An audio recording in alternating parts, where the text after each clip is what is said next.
So when we couldn't fulfil all the military aspects of the mission, which included the cantonment and disarmament, the secret then was to throw our weight completely behind the electoral process, throw the whole military force behind the electoral process and provide the secure bases and secure the electoral registration process and then secure the electoral process.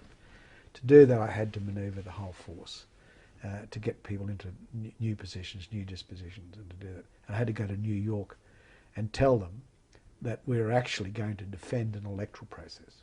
We weren't going to defend Cambodia. We were going to defend an electoral process, and we needed to get ourselves in a position to do that. And we needed to restructure the force and reorient the force to do that. And which meant that the force actually had to be prepared to stay and fight in various places. And this was a sort of a new awareness.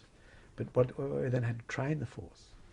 And in order to train the force, we actually had to, have a new budget for ammunition and things like that. So, there's been a lot of contention about whether it was true peacekeeping ethos. And I said, well, at the end of the day, what we were doing, we were putting in a process to facilitate the rights of the Cambodian people. And we were defending that process. Not defending the Cambodian people, which we couldn't have the capacity to do. Not defending the political process, which we couldn't have the capacity to do because we'd have to take sides. But to defend the electoral process, okay, and the human rights dimension of that.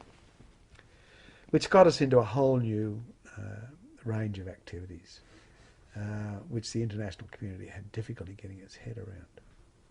But what an exciting process. And the fact is, once we had 97% of the Cambodians registered on the electoral rolls, we knew we had the game won. And then the idea was how to get them out to vote. We never knew that they'd come out to vote until they did. But we had our own sense about this. And many people panicked in the closing stages because of the violence and so on, and said, no, it won't work. And we carefully set the electoral process so we could defend it effectively.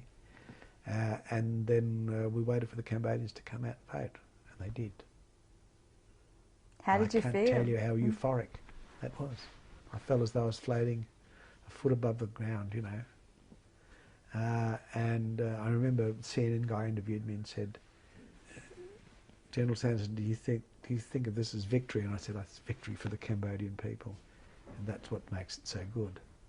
And it was. They were, brave. So we backed them, and they backed us, and we pulled it off together with 16,000 troops.